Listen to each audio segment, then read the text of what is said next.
Hello, I'm Isaac Hayes III, founder and CEO of Fanbase. Listen to what I'm about to tell you. The window to invest in Fanbase is closing. We've raised over $10.6 million of our $17 million goal. That means there's room for less than 6,370 people to invest in Fanbase for the average amount. The minimum to invest in Fanbase right now is $399. That makes you an owner in Fanbase today. Go to startengine.com/fanbase to invest. Why? Because current social apps have taken advantage of users for far too long, with content suppression, shadow banning, harmful racist content, and no real tools for monetization and equity. Fanbase has over 1.4 million users and counting, allowing anyone to reach all their following and monetize their content from day one. Social media is the new TV, and whoever owns the apps that distribute that content have the opportunity to own potential billion-dollar companies. While big platforms with uncertain futures are failing to serve their users, Fanbase is stepping up to fill the gap. Don't wait until it's too late. Invest now, invest for yourself and your future. Go to startengine.com/fanbase and own the next generation of social media.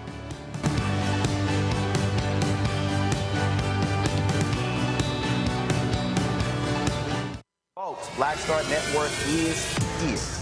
Hold no punches. I'm real revolutionary right now. Black power. Support this man, Black media. He makes sure that our stories are told.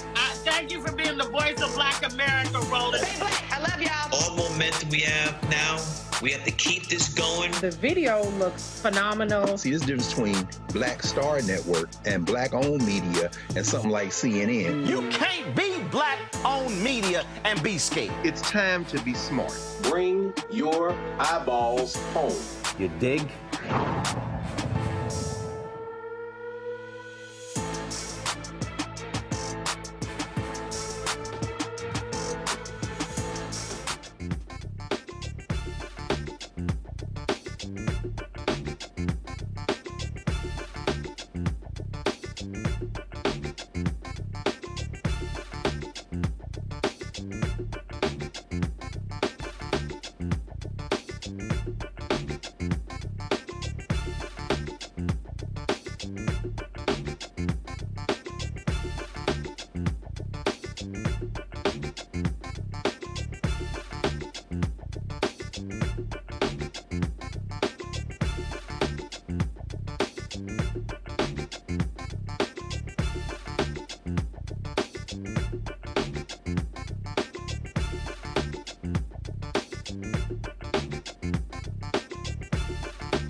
Today is Wednesday, August 27, 2025, coming up on Roland Martin Unfiltered, streaming live on the Black Star Network. The thug-in-chief continues to do what he does, now taking control of Union Station, moving aside Amtrak, threatening to be a dictator, threatening to send the National Guard to Chicago, New York, and other places, attacking a black woman who's the first one on the Federal Reserve Board.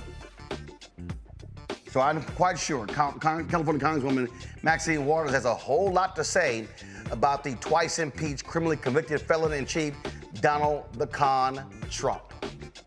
Chicago Mayor Brandon Johnson makes it clear that Donald Trump and his dictatorship is not welcome in the Windy City. We'll show you what he had to say, and we'll also talk to him. Those idiots in the White House are telling the world they are taking over Union Station, as I said.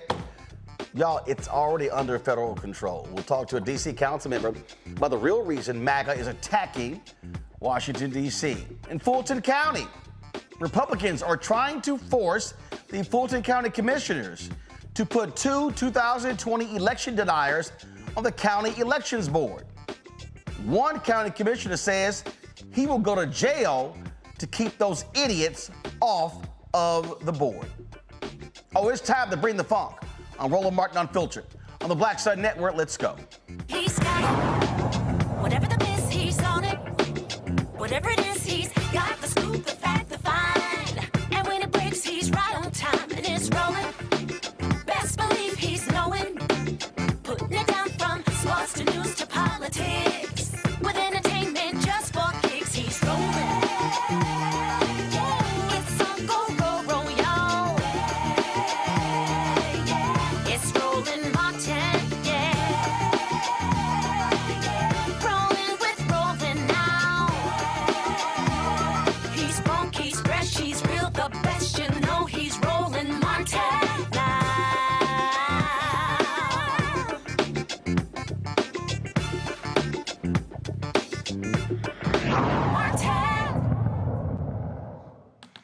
Hashtag we tried to tell you. We spent more than a year trying to tell you that if Donald Trump, the twice impeached, criminally convicted felon, was allowed back in the Oval Office, there would be no bottom. He would be a dictator. He would be a person who would lead with no morals, no values, no principles, no ethics, no integrity, no credibility, no honor, and no decency. And that is exactly what he is doing. He cannot stand black people. He is anti-black. He is a white nationalist. He is a white supremacist. And he's attacking the first black woman to serve on the Federal Reserve, Governor Lisa Cook. Yes, this man has no shame, and Republicans are going right along with it. Last time we had our next guest, she said, we have to do everything we can to fight back. And I'm sure nothing has changed. Joining us right now is California Congresswoman Maxine Waters by phone. Congresswoman, glad to have you here. Thank you so much, Roland. Appreciate you so much. So much going on. You know, Trump has literally determined that he can get away with so much because the power of the presidency is so awesome.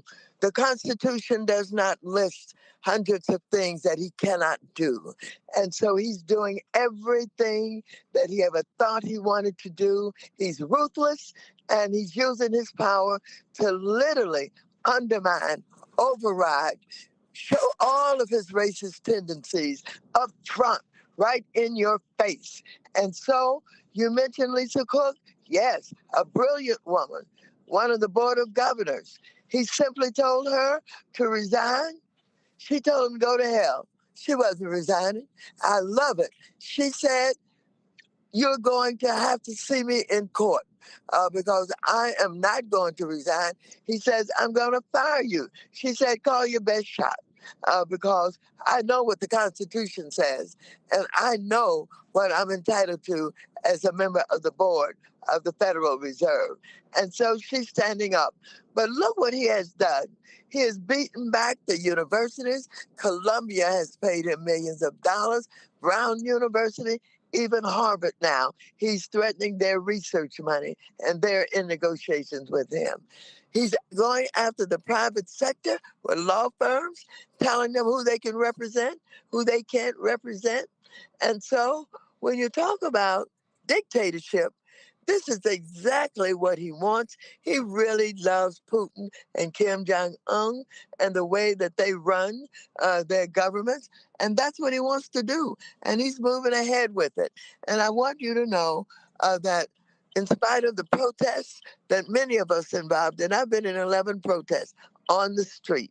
Everywhere that I go, I've been helping people to understand the danger of this low-down, dirty, ornery, disrespectful human being. And so here he is now talking about the Smithsonian.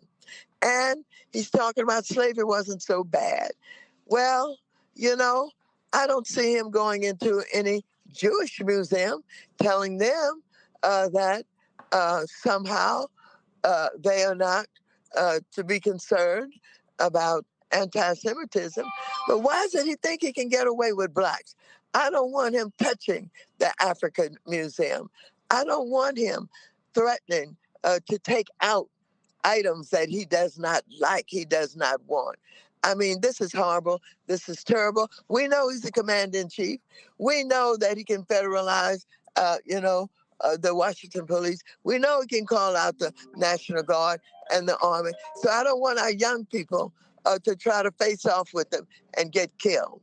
But what I want us to do is say to him, you go take care of your pedophile friends. You go tell us why you are protecting Epstein. You tell us why it has been said that your name is in all of the records. And so if we keep Epstein in his face the way some of the Republicans are doing, that's what he is trying to divert people from as he does all this dirty work. I want Washington, D.C. to do nothing but make thousands of signs all saying Epstein is your pedophile friend. What were you guys doing with young girls? Epstein and you forever not only having Maxwell bring young girls to you, there are young girls who still have a story to tell. Let's keep Epstein on him because that's what he's trying to avoid. And that's what some of the Republicans are really holding him to his word. And so he thinks that he can divert, he can get us, turn the white people on us even more with his racist self and divert all of this attention. But if we're smart enough, every sign, everywhere he goes, you and Epstein and the pedophiles that you are. I mean, let's keep that in his face because this is what he wants to run from. This is what he wants to hide. He wants to get rid of. But if we're smart, we will join with those few Republicans that are saying you promised us that you were going to unveil this information. I'm coming to Washington. I want to talk with the mayor about let's make signs. Let's everybody make our pedophile signs. When he shows up to African Museum, let's stick Epstein in his face. Let's not him let him get away. And this is what's going to bring him down. Well, check this out. I mean, you had this Israeli cyber official suspected of pedophilia. This was a federal investigation, and Trump acquiesced to Netanyahu and allowed this man to leave the country. They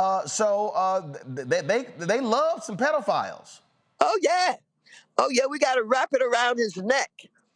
Yes, they do. And he wants it to go away.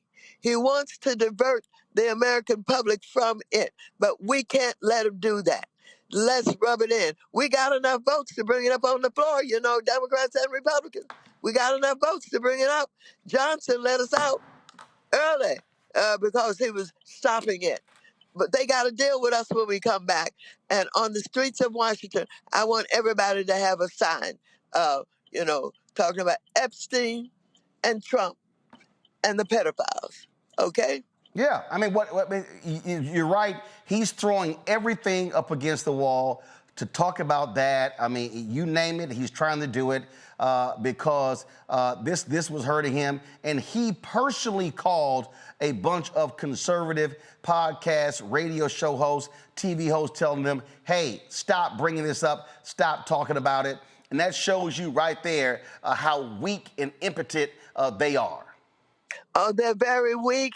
And so many, for some reason, are afraid of him. But, what we have been taught, by our forefathers and foremothers, that we have to be in the struggle and we have to be in the fight. We don't get intimidated. You know what I'm saying? I've been talking with some older people, and they said, we're going on the street. All I don't want is our people to get shot and killed by some of these Army people that he's bringing in or the National Guard that he's arming. I just don't want that to happen. But we can get him. We can get him if we don't let him get away from Epstein. Well, there's no doubt that what Trump wants, he wants a clash in the streets. He wants that. I was talking to talking to Father Michael Flager yesterday in Chicago, and I said, this is where he must be met with mass nonviolence. I said, imagine the signs you're talking about. Imagine if 500 to 1,000 Christians are lining the streets, holding their Bible, calling them out, and challenging them. But again, we know exactly what he wants because he wants to declare martial law. That's what he wants to do. That's what he wants. He wants to declare martial law. They want to have curfews, and little black boys on the street will get killed. They'll kill them. They'll shoot them. Yeah. That was a U.S. Senate hearing, and Elise Slotnick was questioning. She was questioning Defense Secretary Pete Hegseth, and in that particular hearing, she said that Donald Trump, his previous Secretary of Defense, demanded that protesters, Black Lives Matter protesters, be shot in the leg. And so in the hearing, she was demanding to know if Pete Hegseth had given the order to do the same, and he danced around it. He got indignant, but he never said he did not. I'm going to pull it up in a second, but again, that's what we're dealing with here. And so we know exactly what he is trying to do. We know what he is trying to do. In fact, this was Mark Esper. And then Hegseth tried to say, oh, you can't believe everything you read in the book. Well, this is Mark Esper, who was Trump's first, he was Secretary of Defense in his first term. He said this to 60 Minutes. He called Mike Pence an effing loser? He didn't call him directly, but he was looking at him when he was saying it. And it really caught my attention. And I thought that we're at a different spot now. He's going to finally give a direct order to deploy paratroopers into the streets of Washington, D.C., and I'm thinking with weapons and bayonets. And this would be horrible. What specifically was he suggesting that the U.S. military should do to these protesters? He says, can't you just shoot them? Just shoot them in the legs or something. And he's suggesting that that's what we should do, that we should bring in the troops and shoot the protesters. The commander-in-chief was suggesting that the U.S. military shoot protesters. Yes, in the streets of our nation's capital. That's right. Shocking. We have seen in other countries a government use their military to shoot protesters. Right. What kind of governments are those? Well, those are banana republics, right, or authoritarian regimes. We all remember Tiananmen Square, right, in China. Then that was first time. And here's the deal, Congresswoman. Hegseth is wiping out numerous generals, numerous leaders. They are gutting the Pentagon. They want to put in 100% loyalists. So if Trump says shoot them, those thugs will say they will give the order to shoot them. Absolutely. Absolutely. And I'm worried because the young people, you know, they want to do something, and they get very angered by the way that they're being treated. And so some of them, you know, start talking loud, and they're going to be met with guns, and I do not want them to be shot. And that's why I want to fight. I want to fight him with Epstein. I want to fight him and keep the attention on what some of the Republicans are using also to try and get the information. He is absolutely brazen in the way that he's trying to avoid doing what he promised he was going to do to his own caucus about revealing what's in those Epstein files. So he'll be shocked if he walks into a protest and all the signs said, "You and Epstein, you are pedophile lovers. What are you going to do about, why did you lie about Epstein? Why are you protecting Epstein? Why is it you like a pedophile? You told us that you did. When you said, oh, I like girls and he likes them really young. What the hell? You think you're going to get away with saying that publicly and we not know what that means?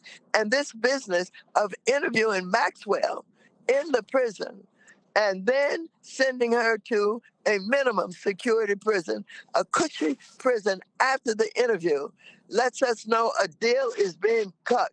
And she's trying to rewrite history. She's a filthy, dirty, low-down pedophile that was soliciting young girls as early as 13 years old.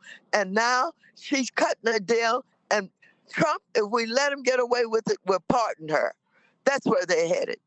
He's dirty, low down, filthy. And you're right. These people have said that at the end of the day, you know, that how do you cut this deal? How do you cut this deal with someone allowing her out? And again, what they have done with Ghislaine Maxwell, she was absolutely in cahoots with Jeffrey Epstein every step of the way. And Donald Trump sent a high-ranking Department of Justice official, get her testimony. Second in command, yes. Get her testimony. And many of the victims have said the woman is flat out lying. She is lying, and Republicans are accepting her lies as if it was the truth.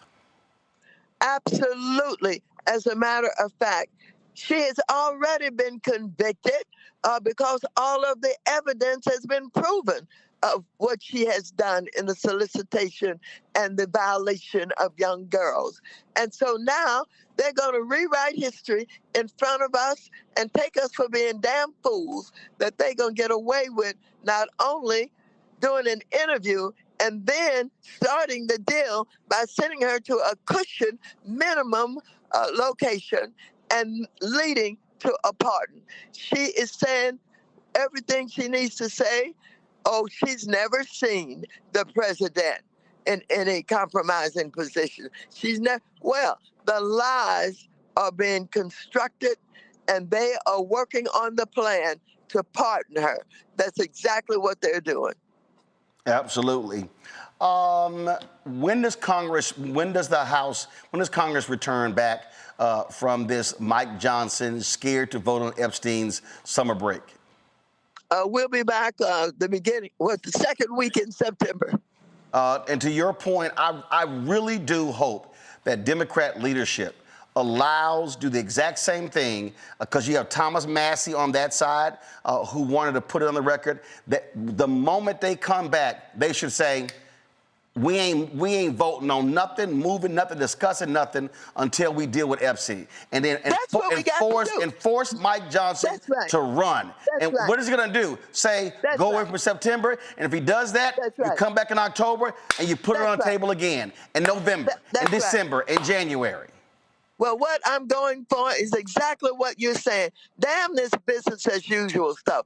I can't do business as usual. We need to shut this damn place down if you can't deal with Epstein. You can't run over this like this. We have people from our communities that's been in jail for marijuana. We've got people who've been in jail for stealing a loaf of bread. And here we have these crooks and these criminals. You pardon everybody from January 6th. Now you're about to pardon this pedophile. What the hell country is this? What the hell country is this? Absolutely. We got to break it. We got to break it. But it's going to take something out of the ordinary to break it. We can't go along in our committees testifying about shit that don't nobody care about. We got to say we ain't doing nothing. Break this stuff up until we get Epstein and everything that he has done before somebody killed him in prison. Absolutely. Well, we've been covering this every single day. We're not backing down from this. We're exposing and trying to enlighten, inform, educate our people every single day because too many of us have been sitting on the sidelines, line dancing, having fun, and I'm all for that. I believe in having fun. But the bottom line is this here, the future of Black America, the future of America is at stake, and these thugs, we know exactly what they want to do. He wants to be a dictator. He wants to crush dissent.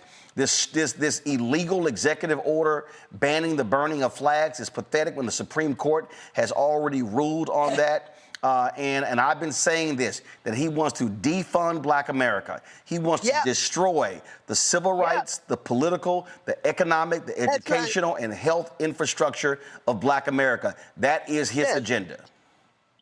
He got the nerve to be in our face telling us slavery wasn't so bad. Go to Melania's country, Slovenia, and tell them what to do. Go there and tell them what to do. Don't come over here telling us that our history is meaningless, that it doesn't mean anything, and we ought to shut up. I am furious. Well, we're every step of the way, Congresswoman. As you already know, you're welcome to the show anytime, so just let us know, and we're here 5 days a week. Thank you so much. I love you. Keep it up. You're our talking drum. Keep it up. And you just had a birthday. Happy birthday. Thank you so very much. I'm still with it. All right. I appreciate it. Thanks a lot.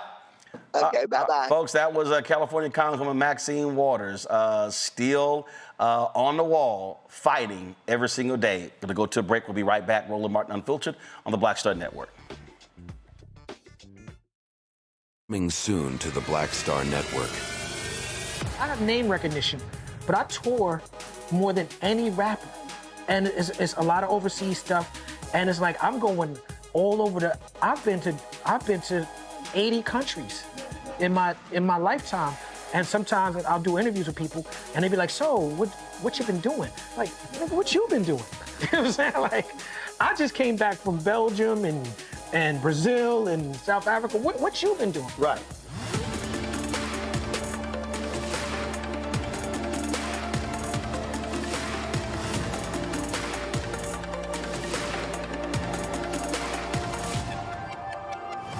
Week on the other side of change. 300,000 Black women being pushed out of the workforce. This is shocking yet unsurprising. So what happens when a bunch of black mothers lose their federal job? Their kids are not being fed.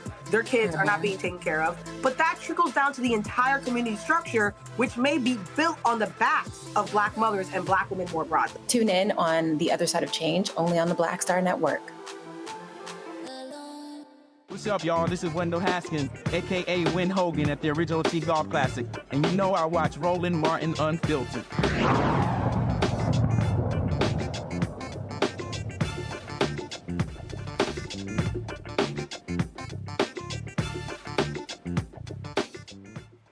All right, folks, my panel, Rebecca Carruthers, President and CEO of Fair Election Center out of D.C., Dr. Larry J. Walker, Associate Professor, University of Central Florida out of Orlando, Zabora G., DEIA Consultant, Employment Specialist out of Houston. I will start with you, Rebecca. Listen, it is abundantly clear what we're seeing, and people need to understand they want to shut it all down. They do not want fair elections. Trump is talking about signing executive order, getting rid of absentee balloting, early voting, let's move to paper, which is stupid because he literally has no jurisdiction whatsoever when it comes to state elections. So that's just all nonsense. And again, and it's one after another. And really what this is designed, Rebecca, it is designed to be so much crap that you numb the audience. And we saw this the last time when we saw it. And the problem is mainstream white media are grossly unprepared for it. They are still trying to play this nice, cute game when they don't know how to respond. And what they've done is they've capitulated. ABC firing Terry Moran, CNN essentially firing Jim Acosta, MSNBC firing Joy Ann Reid. Cutting deals, Paramount, CBS cutting a deal with Trump in order to get their merger approved. Disney cutting him a check. NBC cutting him a check. When media buckles, when media bends over, when media bows down, then you do not have the fourth estate there to hold power accountable. You on mute?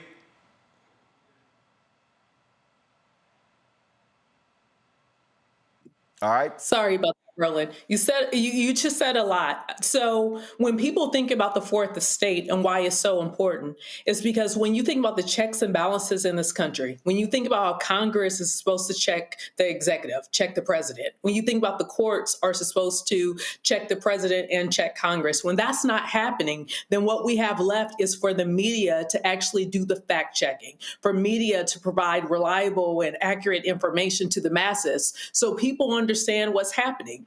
Something that you mentioned with the vote by mail thing that Trump tried to say last week is when the Ukrainian president was visiting in the White House last week. Trump also said, hey, you know what? Maybe we could suspend elections if there's an emergency, if we're at war. And that's something the media absolutely has to call out. If you listen to Eisenhower, according to Eisenhower, we went into a militarized industrial complex, which means the United States has been at war for 80, 90 years, nonstop virtually, but we still have elections. So for Trump to say, oh, maybe an emergency will happen and we could suspend elections, something that I want to remind the viewers and remind Americans is that during the Civil War, when literally millions of soldiers were dying on fields, when electors had to ride by horseback and or by train to get to Washington to cast their votes in the middle of a civil war, we still had elections.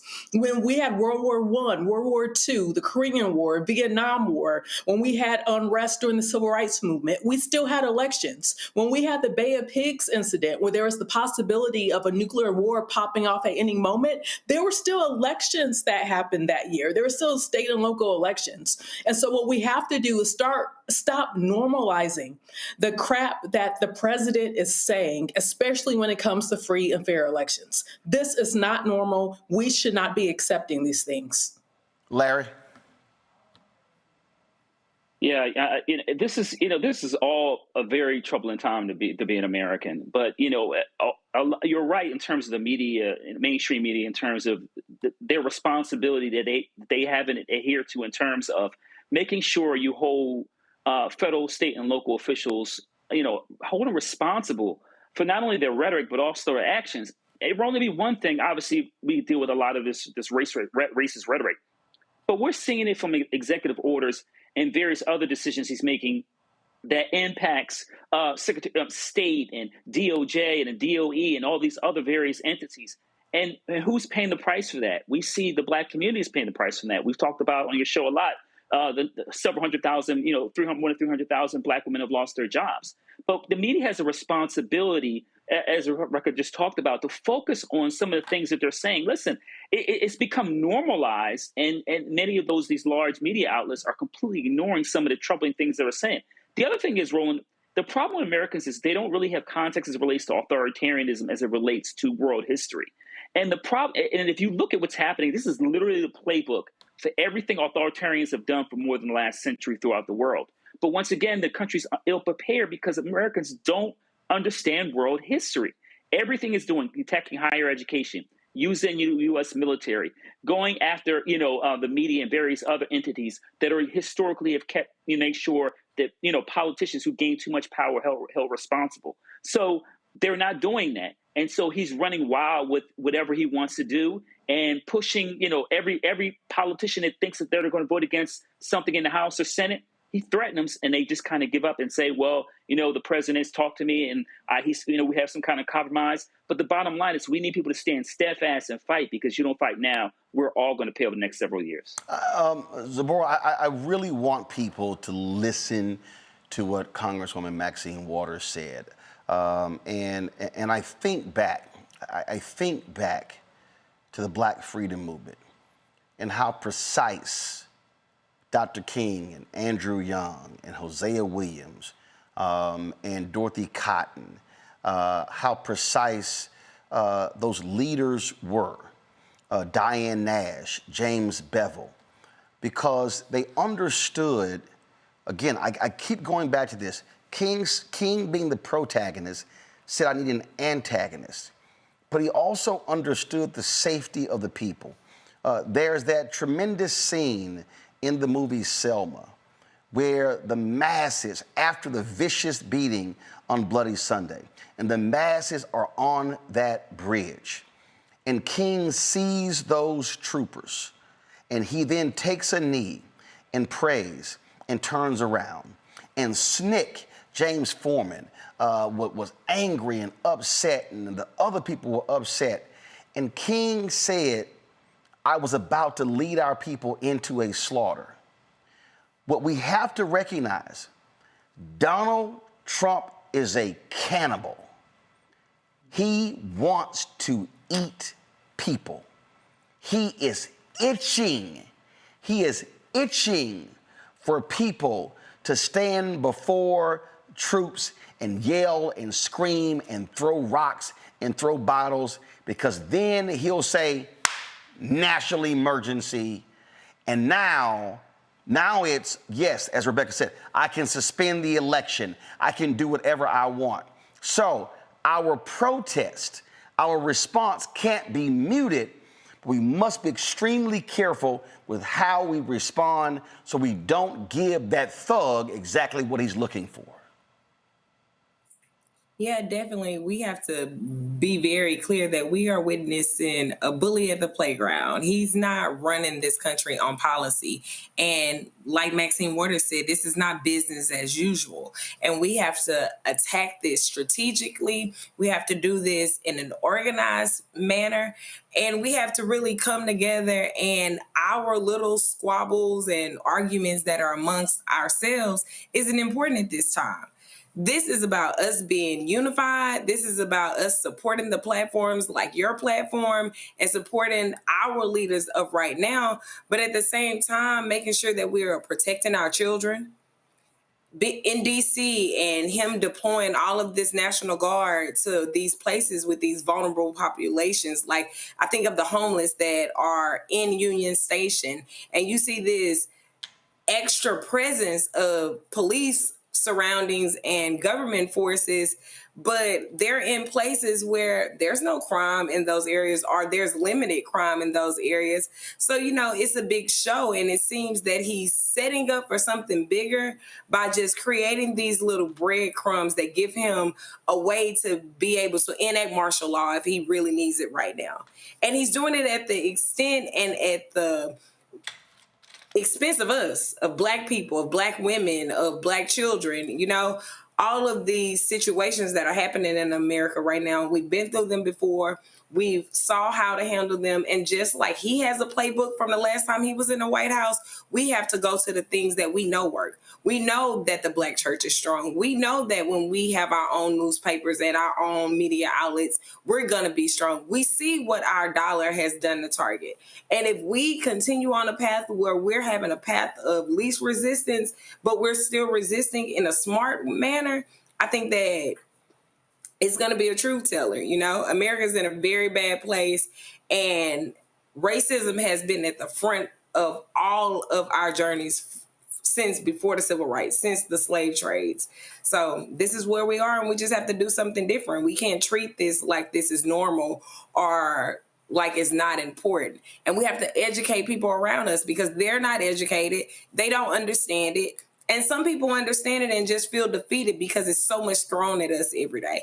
So I think that, we have to keep the fight and don't give up and listen and take the lead of our leaders that are still here with us. Absolutely. And I think what we also have to recognize, and I'm about to bring in D.C. at-large Councilmember Robert White Jr. into this. This is Jay Carey. This was yesterday.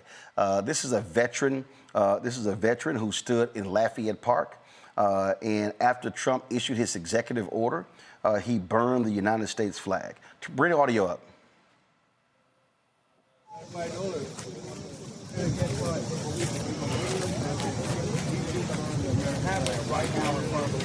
Yeah, that's what I thought. Nobody will enforce those illegal laws that president tries to make. Do me a favor, I got a fuse right now. A violation of his First Amendment right. Yep, I'm being detained because I expressed my First Amendment right to burn the United States flag in public. Not Folks, causing harm. Now, you may say, okay, well, I don't understand what the big deal is. But Councilman, here's why I think that's important. And we're seeing this. We are seeing members who served in uniform showing up and standing with people who are being attacked by ICE. We're seeing veterans who say, wait a minute, I fought for people to be able to protest the First Amendment. And so this is one of those moments where I think folk, as opposed to being a knee-jerk reaction, there are certain people we follow and stand behind who bring a level of credibility to the conversation that is hard for the right. What's the right going to say? Oh, the hell with those vets? Oh, please, by all means, do so. This is where we have to be very smart, very strategic, and understand the evil that we're facing and how we must properly respond. You're 100% right, Roland. My message to people who in D.C. every day is don't fight with aggression. We're not going to win that. You're going to play into their plan and their narrative. Folks need to take notes from the civil rights movement. We have to be organized. We have to be strategic. We have to be united because, as you all were saying before, people's rights are being violated every single day. Folks are living in fear. And the president has said where this is going. He is going to take the military, use them against our own people, not just in D.C., but across the country. So this is time that folks need to wake up. Listen, y'all are in a very precarious place because Washington, D.C. is not a state. And the role and responsibility that the federal government has when it comes to approving budget, cutting things. And so it is not as easy for D.C. officials to respond like other states and other governors. Take, for instance, Transportation Secretary Sean Duffy stands up, massive amount of lies, talking about talking about Department of Transportation taking direct control of Washington's Union Station. Amtrak, of course, is managing the nation's second busiest hub. But the mayor says, wait a minute, Union Station is already under the federal government control. Roll it.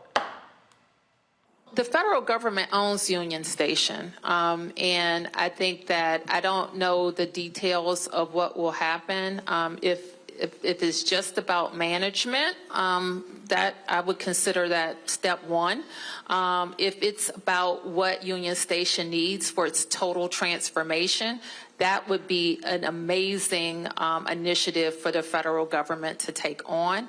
I have had a very early conversation when I visited the president during his most recent transition about Union Station and how that could represent a very significant and good investment for this region. And Duffy then says, this is what's coming. Look, Roland. What can people expect the changes to be? So first off, DOT owns Union Station, and we've had a lot of partners that we've subleased to or we've leased to. We're going to take it back, and we're going to drive out the homelessness. We're going to drive out the crime, and we are going to, I think, bring in more retailers. I think more customers. It'll be better revenue. And again, this is our capital city. It should be beautiful. Yeah. And the president wants a beautiful capital. I want a beautiful capital. And so this plan is going to make Union Station represent the president's vision of what America can and should look like. I'm going to put this out here, Councilman. Let's just be perfectly clear what we're facing. And that is this here. And I saw Karl Rove on Fox. I saw a clip where he was talking about how Democrats are going to lose this crime argument. Let's be real clear. When we hear Republicans talk about attacking crime, what they're actually saying to white people is, we're going to get those black and brown people in line. That's what they're saying.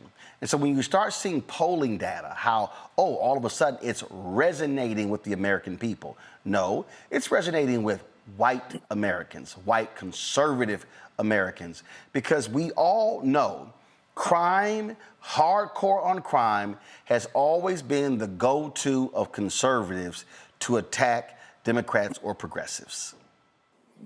And unfortunately, we keep falling for it, Roland. So they're telling us exactly what they're doing. The president has put together guards from all over the country, brought them to D.C., done an executive order, said, I'm going to make a permanent branch of the Guard, and I'm going to send them anywhere in the country that I deem dangerous or protests that I think are out of control. That's authoritarian, right? But then the U.S. attorney for D.C. has said she's not going to prosecute anymore crimes, people carrying long guns or rifles in D.C. That's not our folks that carry that. That's these January 6ers. So the president is going to decriminalize carrying these kind of guns, and he's going to create a subset of the military here in D.C. ahead of the next election. Where do we think this is going? I mean, he's being incredibly clear about what's happening. They're going to be tough on crime, on petty crimes in black neighborhoods, but they're going to pardon the January 6 rioters, the insurrectionists who tried to overthrow democracy. This is absolutely crazy if we go along with any of it. So what are you saying to residents as to, and business owners and homeowners, how they should respond? I'm telling people, organize, and I'm doing my part. I had a town hall on Monday just so people know what their rights are. There were 400 pissed off people in that town hall saying, we are frustrated that our local police aren't protecting us. We are frustrated with the mayor and the council for not pushing back harder. And they want us to do more. So now I have a follow-up meeting on September 8th where we're going to talk about action and organization and strategy, because people in D.C. want to know, what can we do? And people outside of D.C., most of them know this isn't just D.C.'s fight. This is the nation's fight. So folks have got to get in now, because once this train moves, we're not going to be able to stop it. I have to ask you this because it's being asked, where's Congresswoman Eleanor Holmes Norton in all of this? Look, I used to work for Congresswoman Norton, and thanks to her, we have a federal law passed in 2001 that already gives authority for us to partner with federal agencies without a federal takeover. And I don't leave the fight to anybody, so I'm spending every day on Capitol Hill. I met with 5 Senate offices today, 6 yesterday, about 20 last week. So we're all in this fight, and I'm going to do my piece, and I'm going to push everybody to do their part too. All right. Congressman White, we appreciate it. Thanks a lot. Thank you. Councilman White, I'm sorry. Appreciate it. Thanks a lot. Rebecca, I have to go. Look, we have to deal with it. Okay? Somebody was critical. David Hogg, I can't how you pronounce it, put a video out talking about the history of Congresswoman Holmes Norton, talking about her civil rights history, what she has meant, but how she's been basically MIA in all of this. And look, I always say, if you do good, I'll talk about you. If you do bad, I'll talk about you. Any day, I'll talk about you. And I'm sorry. This is not a moment where Congresswoman Eleanor Holmes Norton, who's 88 years old, is MIA. If you are unable, if you are the delegate of the District of Columbia, and if you are unable to be seen publicly, to be the face of the resistance, then it's time for you not to announce you're not running for re-election in 2026. It's time for you to resign now. And again, I have great respect for the Congresswoman, but there is no way in hell you can have someone who is totally missing. She is nowhere to be found. Okay, a statement was put out, but literally nowhere to be found. That is not what the people of the District of Columbia need right now. So first, I don't listen to anything that David Hogg has to say. I don't take my advice for him. But to your point, I think your greater point here is, where is leadership? Does that include the Congresswoman? Absolutely. Does that include the mayor? Absolutely. Who today, the mayor said that she welcomes the increased federal law enforcement in the district, which is anti-everything that residents of the district is currently saying, because people are scared to go out. People are scared to sit on the front stoop. People are scared in DC, and they're definitely looking for leadership. The other thing that I want to call out here is, for decades, there has been a push to make the District of Columbia the 51st state.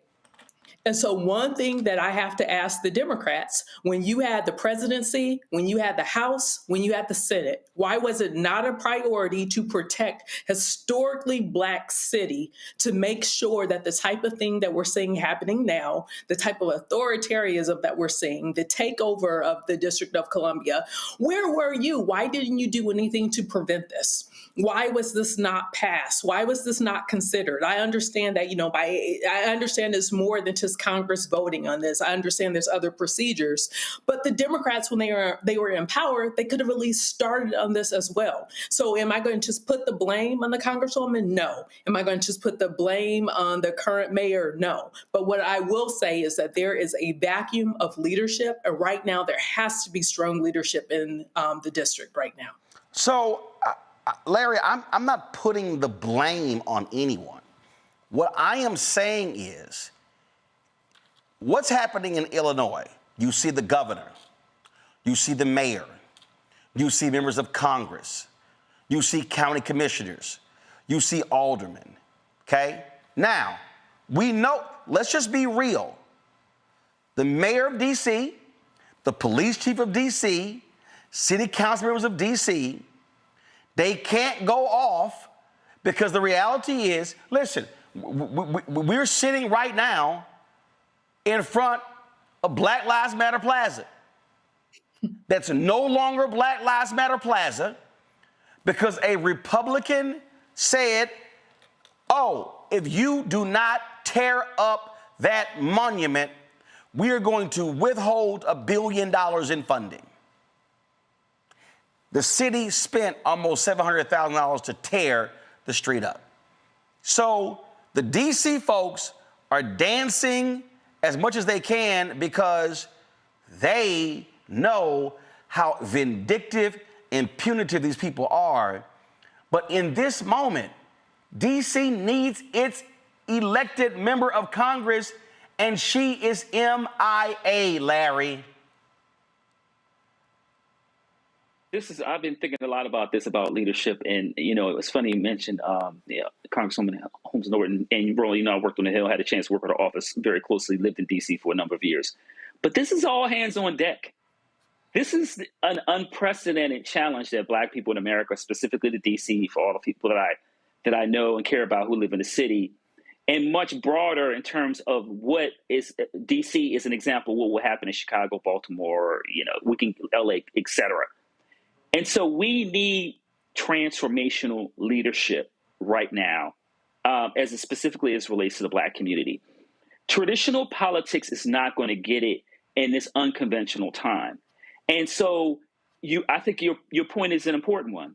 You can't be missing in a time where the district has not seen, and listen, you and I know, Roland, their Republican administrations to certain degrees have took a look at or critiqued or even threatened, D.C. leaders. This has happened, but not to this extent where you have the National Guard at Union Station, perched in various neighborhoods throughout the city. If we don't have the necessary leaders, elected leaders who are visible on the boots on the ground and also coming up with concrete examples of what we need to do, then there's an important conversation need to have. And like I said, someone's worked very closely with the office. I have a great deal of respect for Congresswoman Holmes Norton.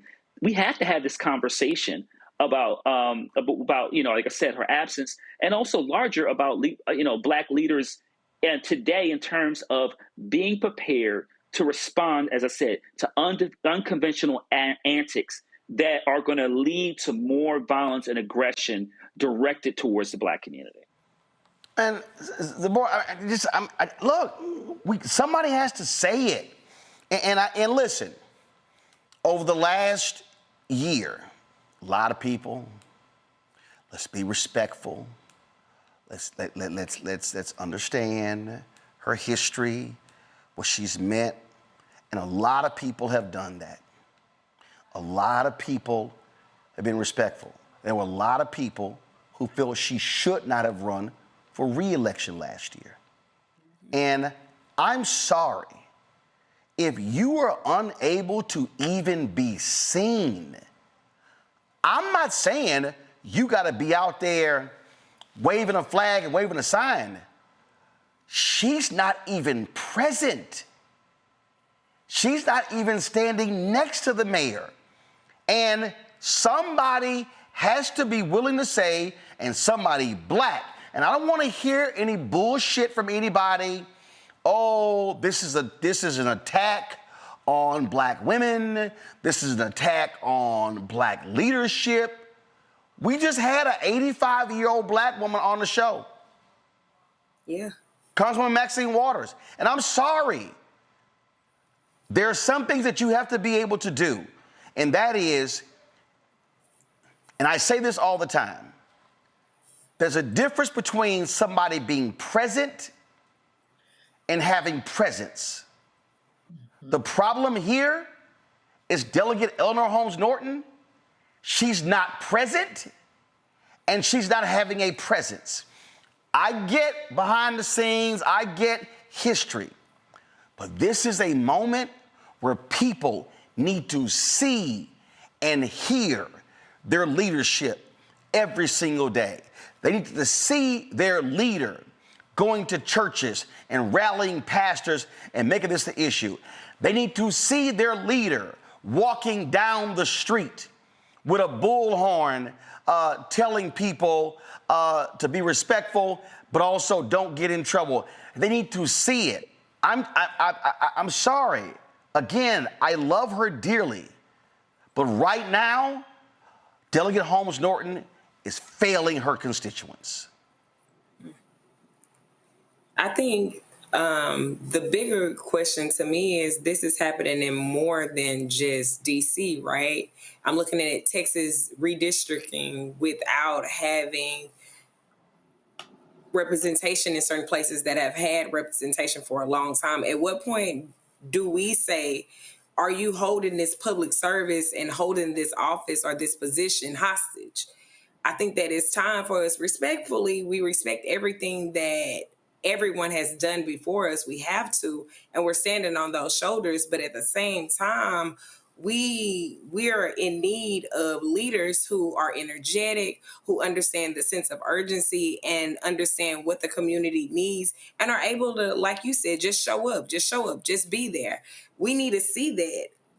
We're already getting bombarded with so much information, and families are scared, children are scared, and you're trying to navigate your life, but we don't have the leadership that's saying, okay, I've been here, I did my time, but at this point, what are we going to say about term limits and about succession planning and about just ending in a peaceful way that we can celebrate you for the work that you've done, but at the same time, make some space for young leaders, young Black leaders, young people of color that can stand up to what we're going to be dealing with 40 years from now. These things that Trump are doing and the decisions that he's making right now are going to impact us for 100 years from now. So we need leadership that reflects dealing with those things. My last point on this here. I would rather someone retire gracefully than force people to force them out.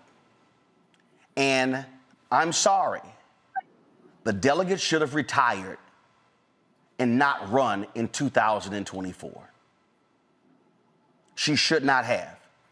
And what I will say right now, specifically to Black leadership across the country, if you are a state representative or a state senator or a member of Congress or a county commissioner or a city council member, an alderman, a DA, a judge, a clerk, if you are in public office and you cannot handle the duties of your job, if you cannot physically be there for the people in the way that you used to, it's time for you to go. It's time for you to step away. It's time for you to have the leadership to literally choose a successor, groom a successor, nurture a successor, and now say, it's time. Congressman Danny Davis announced his retirement, saying he's not going to run for re-election. And he said who he's going to be endorsing, a state rep in Chicago. Because it's time. Yeah. It's time. If you are being wheeled around the Capitol and you can barely move and you can barely talk and I'm going to say it, I'm sorry. And that goes for white people. That Strom Thurmond was driveling at the mouth. Who was the white guy in West Virginia? Name escapes me right now. Byrd. Senator Byrd. Byrd. Robert Byrd, same thing. Damn, it's time to go. And let me be clear, somebody's 88 ain't somebody else's 88. Mm-hmm. This same thing came up dealing with Biden. I mean, you may be able to sit down and you still have your mind and you still see you can make calls. But here's what we have to recognize. The job of an elected official is also a physical job. It's a physical job. It's not a mental job. It's mental and physical. And so the physical part means, listen, Fetterman, he's way younger. He had a stroke. I'm missing my vacation with my family. Well, then resign. And you will have all the time in the world to spend with your wife and your children to go on vacation. We have to say this and see when Black politicians, and first of all, any politician, okay, but I'm specifically talking to Black politicians. When Black politicians hold on, and they are sitting here withering on the vine, they're actually hurting black people. They're hurting black communities because actually they can't be fully effective in their job because they're not present. They're not present at committee hearings. They're not present at meeting with their constituents. They're not present at meeting with companies and others that try to bring them into the district or into the city or into the state. So sometimes as black people, we have to stop being so respectful of a person's ego and recognize that a person's ego can also be disrespectful to the voters. And I wouldn't want to have to give this commentary. I don't want to have to give it. But y'all know and I know there are a lot of black elected officials who need to go and retire into the sunset, who need to be loved and appreciated for what they did. But just like in sports, there's nothing worse than seeing an athlete who was beloved, who was amazing, who had a Hall of Famer career, just hanging on. Just hanging on, taking up a roster spot. Know when to hang it up. Know when to quit. And right now, Delegate Holmes Norton, you are not serving your constituents by staying in this position. I don't know the rules of D.C. when you could call a special election. It could be in this November. But this is a moment where we need every single one of our generals and sergeants and captains on the battlefield. And I'll end it with this. If this was an actual war, she would have been sent home because she would have been unable to fulfill the duties needed on the battlefield. Respectfully. Going to a break, we come back. Chicago Mayor Brandon Johnson joins us right here on the Black Star Network. Support the work that we do. Join our Bring the Funk fan club. Make our contributions to Cash App. Use the Stripe QR code. You see it right here. For the link, go to blackstarnetwork.com, RolandMartinUnfiltered.com. Checks in money order, make it payable to Roland Martin Unfiltered. P.O. Box 57196, Washington, D.C. 2003 7-0196. PayPal, R. Martin Unfiltered. Venmo, RM Unfiltered. Zelle, Roland at RolandSMartin.com. Roland at RolandMartinUnfiltered.com. We'll be right back. Coming soon to the Black Star Network.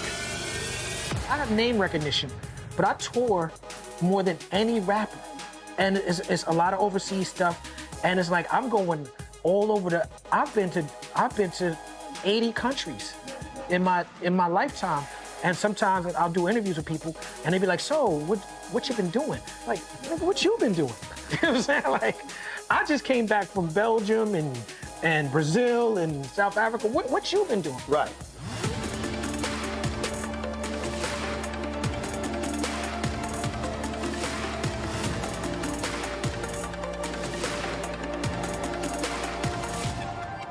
I'm Russell L. Honoré, Lieutenant General, United States Army, retired, and you're watching Roland Martin Unfiltered.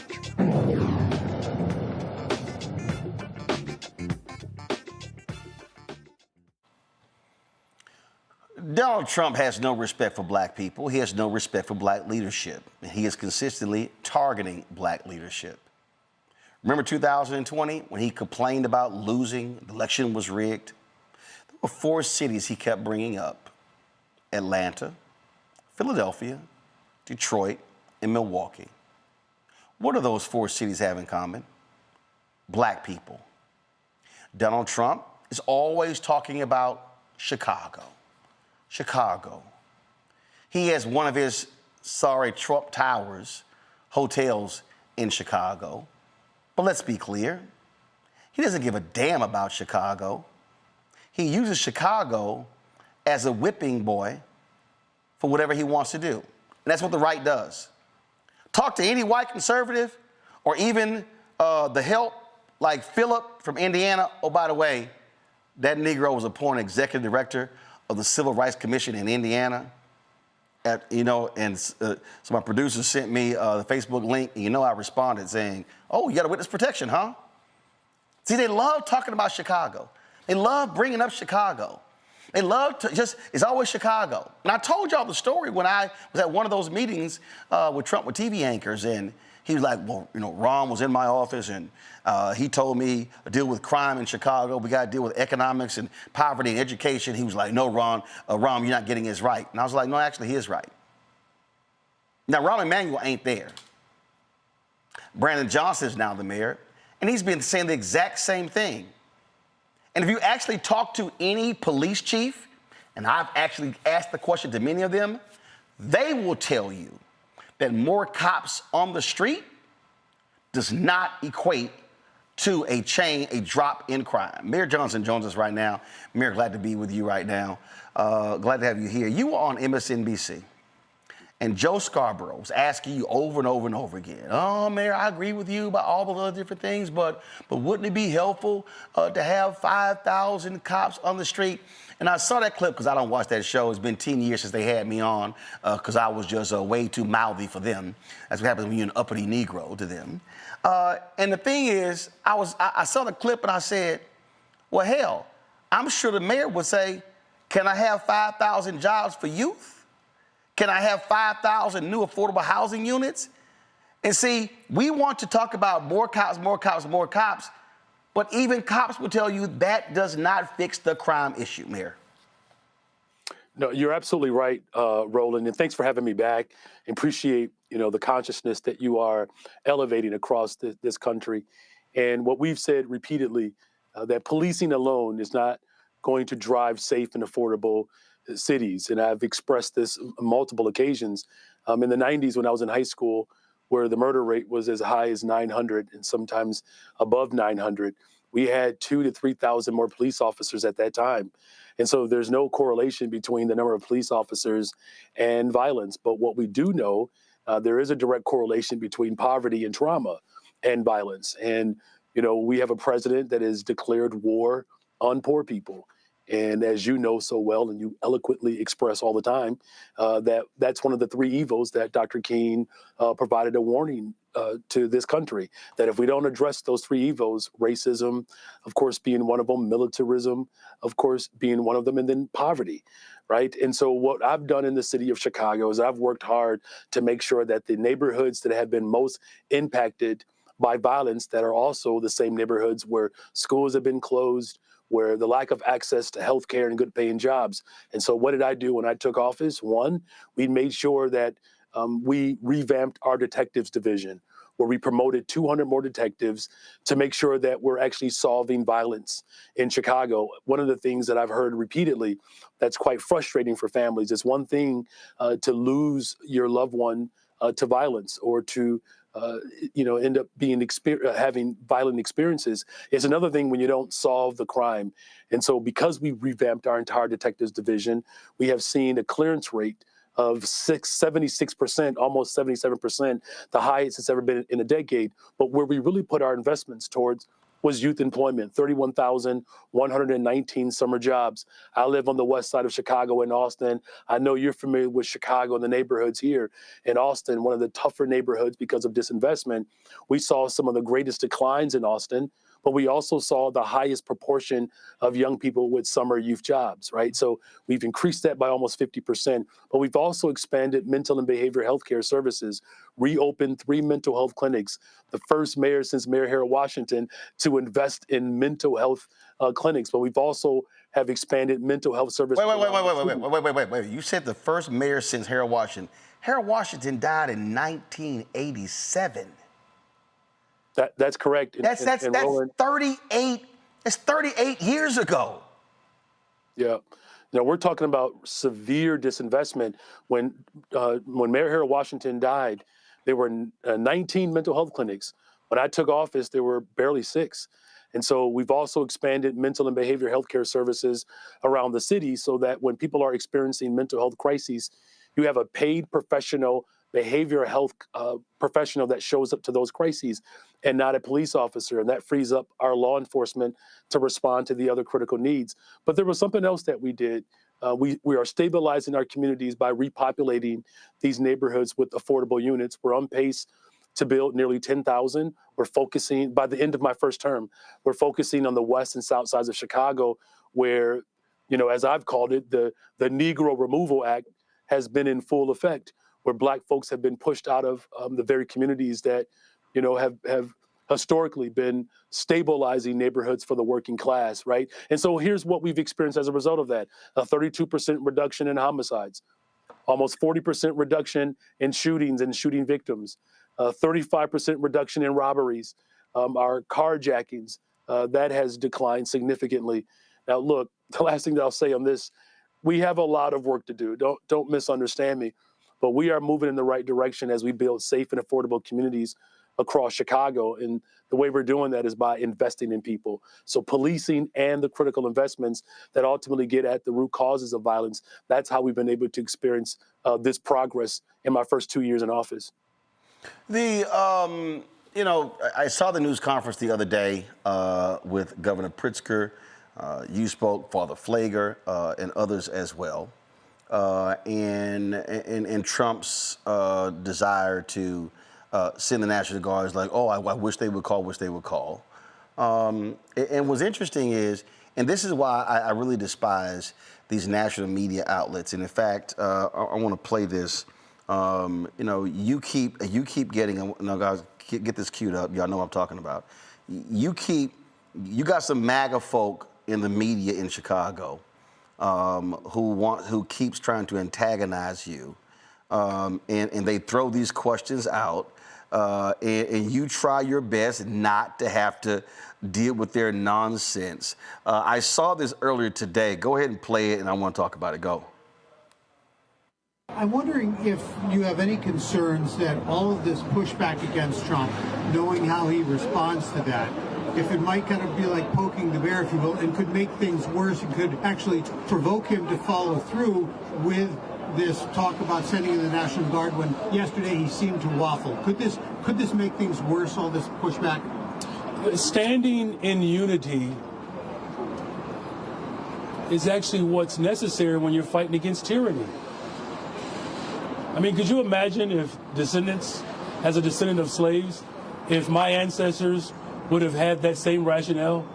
Let's not fight against the Confederacy. Let's just try to get along, and then maybe one day they'll give us our freedom.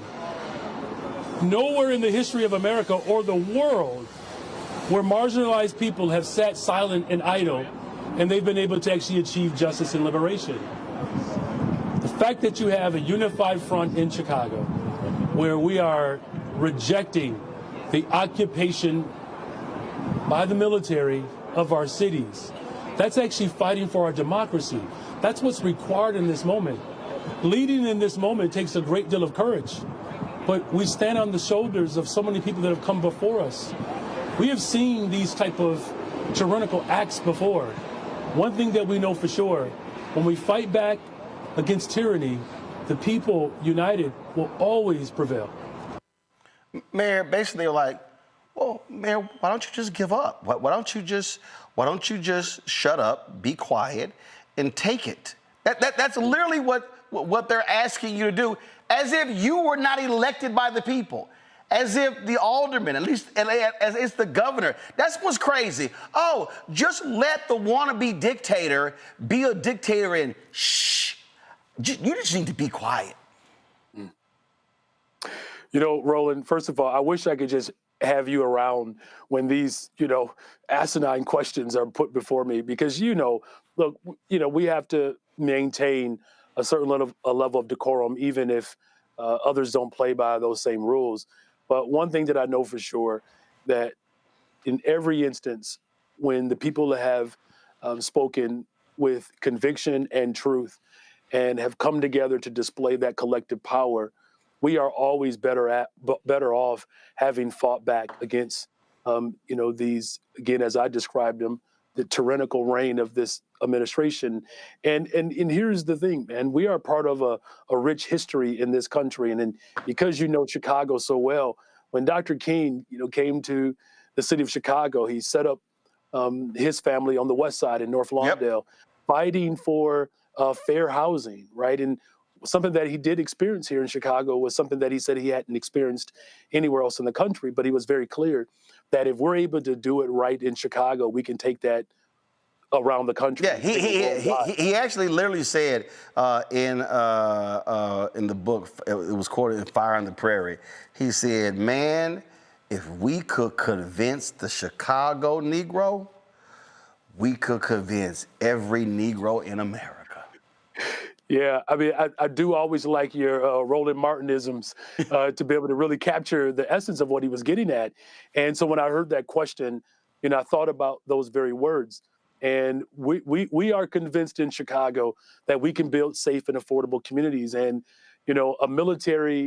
a militarized forces and an occupation of our city, that is not how you build communities. That is not how you feed and put food in the mouths of people. That's not how we, restore our public education system that works for everyone. That's not how you, drive down unemployment. And so, yes, it's incumbent upon us in this moment to recognize that this is the season that is upon us, that it's our turn, essentially, to do the work for posterity. And, this is the city, of course, that said, keep hope alive, right? Where Reverend Jackson opened up opportunities for mayors to win across this country. It made it possible for us to say, yes, we can. I mean, where Ida B. Wells and her literature and her writings begin to tell the story of how these egregious acts of brutality are harming our brothers and sisters. And so that is the spirit in which I lead with, that those individuals made it possible for a working class, middle child, former public school teacher, and union organizer to be in this position of power. And here's the thing that's actually comforting for me. I know we're not alone, though, Roland. Brandon Scott, the work that he's doing in Baltimore, that's driving violence down in the city of Chicago. Randall Woodfin, Mayor Woodfin in Birmingham, is going to get another term. And the work that he's doing that's very community-focused. And, of course, our two sisters in California, Mayor Barbara Lee and Mayor Karen Bass, to the point that you made earlier. You're seeing Black mayors all over the country invest in our communities, right? And we're seeing the returns of those investments. And I wish I could go, a little bit further, Roland, because today I got a report from my chancellor of our community colleges. And he talked about how enrollment is up in our community colleges.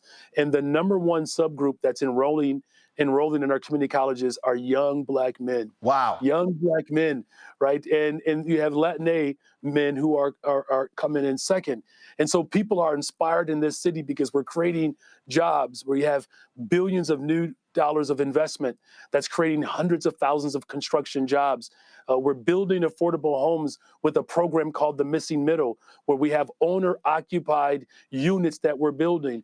And this is going to allow generational wealth to be created as we have developers that are building multi-units that they live in and rent to other people to. And the 6 developers that are moving forward with this new program, 5 of them are Black, 3 of them are Black women. These are the investments that people expected me to make when I made a commitment to serve this city. And regardless of what's coming from the federal government, I'm going to do everything in my power to make sure that our people experience the wholeness of what government has to offer to live vibrant and healthy lives. Well, I'm very familiar with City College of Chicago. My wife was a vice president at Kennedy King College when we lived there, and my man Wayne, when he led it, so I know it very well. Last question for you. You talked about those stats. 2 days ago, you dropped this press release. Go to my iPad, and again, violent crime overall down 21.6%, homicides down 32.3%, overall shooting incidents down 37.4%, multi-victim shooting incidents 44.6%, robberies 31.9%, vehicular hijack is down 49%, aggravated assault 18.1%. It would be different if the thug in chief because I don't call him president because he's not earned my respect for that title. Matter of fact, when I was in one of those anchor meetings, I couldn't even say the name president because it was just too disrespectful. But that's neither here nor there. It would be different if he came to you or the governor and said, amazing job you're doing. How can we double those numbers? What would you suggest? What do you need from us to actually do this? Instead, what you have is someone who wants to use brute force, who wants to shame, ridicule, trash you, trash the governor, trash Democrats. He's literally said he hates Democrats, but this is somebody who's supposed to represent all people. So it has to be unsettling, especially also to watch a Republican Party that supposedly doesn't like big government, that supposedly loves local control, except when it's black people leading and when it's Democrats leading. Yeah, you're absolutely right. I mean, when I taught 7th and 8th grade social studies and taught the Constitution, the Bill of Rights makes it very clear about, state autonomy. And this is something that the Republican Party and conservatives has heralded as, quintessential to their value system. And they totally are moving in an opposite direction. And in fact, what he's proposing is the antithesis to, what it means to have the type of local control and involvement. We would welcome that conversation, Roland. And one of the things that he could do right away is restore the over $800 million that he, stole from community violence intervention workers, a program that has been successful all over the country. He would restore Medicaid. He would restore SNAP. He would, stop defunding our public schools, right? He would help us build more affordable housing units. And here's the part that's actually really disappointing, is that my police department has collaborated with the federal government to remove guns off the streets of Chicago. Roland, we removed over 150 guns just a couple of weeks ago off the streets of Chicago that had been trafficked in from Mississippi and Indiana. You know what I'm getting at? Yep. Right. And so, there's coordination that could be done, but he hasn't expressed any interest in doing that. That's why it's very clear he's not removed guns off the streets of Chicago. Roland, we removed over 150 guns just a couple of weeks ago off the streets of Chicago that had been trafficked in from Mississippi and Indiana. You know what I'm getting at? Yep. Right. And so, there's coordination that could be done, but he hasn't expressed any interest in doing that. That's why it's very clear he's not committed to working people. He's not committed to solving the challenges that we're experiencing. Nope. And again, presidents used to declare war on poverty. This president has declared war on poor people. But in the city of Chicago, we're going to continue to invest in people. And my vision is to build the safest, most affordable big city in America. And we're doing that in Chicago. Well, Mayor, we appreciate that. Again, it's great to see those crime numbers down. I lived there. I remember the shootings and the people who were protesting and who were crying and who were the funerals and things along those lines. And the job that you're doing, the job that Mayor Scott is doing in Baltimore should be commended and praised and not be attacked as well. And let me also thank you again. When I did my show last week from Chicago O'Hare Airport, don't mention it. I was just trying. No, we good. But but here's the deal. Several of the officers came by and some other United people, and they said, "Man, we watched the show, brother. We appreciate it." And they hung with me until I packed up all my stuff. We all good. So again, I appreciate that. Thank you so very much. Hey man, look, Chicago. I know you're proud, Houstonite. But man, Chicago loves you. We appreciate the work that you've done here and the work that you're doing for our country. I really do. Mad respect for you, Roland, man. Appreciate you, brother. Love you. Thanks so much. Appreciate it. Take care. Folks, we're going to go to a break. We're going to come back, talk with our panel, and then also coming up at the bottom of the hour, man, I got a brother out of Fulton County. He says, I'm going to go to jail before I let these two crazed election deniers on the elections board. Y'all, it's a lot we got to talk about. Roland Martin Unfiltered on the Black Star Network. This week on The Other Side of Change, 300,000 Black women being pushed out of the workforce. This is shocking yet unsurprising. So what happens when a bunch of Black mothers lose their federal job? Their kids are not being fed. Their kids are not being taken care of. But that trickles down to the entire community structure, which may be built on the backs of Black mothers and Black women more broadly. Tune in on The Other Side of Change, only on the Black Star Network. Next on The Black Table with me, Greg Carr, we welcome the Black Star Network's very own Roland Martin, who joins us to talk about his new book, White Fear, how the browning of America is making white folks lose their minds. The book explains so much about what we're going through in this country right now, and how, as white people head toward becoming a racial minority, it's going to get, well, let's just say, even more interesting. We are going to see more violence. We're going to see more vitriol, because as each day passes, it is a nail in that coffin. The one and only Roland Martin on the next Black Table, right here on the Black Star Network. Hello, I'm Marissa Mitchell, a news anchor at Fox 5 DC. Hey, what's up? It's Tammy Roman, and you are watching Roland Martin Unfiltered.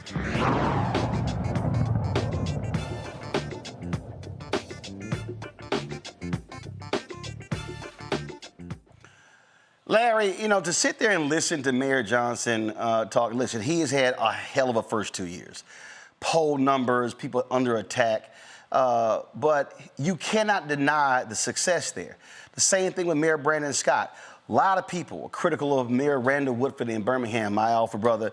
Last night, 75% of the vote, he was reelected. These brothers and sisters, he mentioned Barbara Lee in Oakland, mentioned Karen Bass in LA. They are taking on difficult jobs. And I don't think people understand how hard it is to be an elected official, to be a mayor, and you are trying to fix problems that predated you. And what we know, Larry, is that black elected officials, often when they come in, folk are expecting them to be the savior. And specifically, let's talk about Chicago. I was there. Lori Lightfoot got 4 years. Johnson beat her. You got folks who are abandoning Johnson. But it's amazing how they didn't abandon Richard Daley.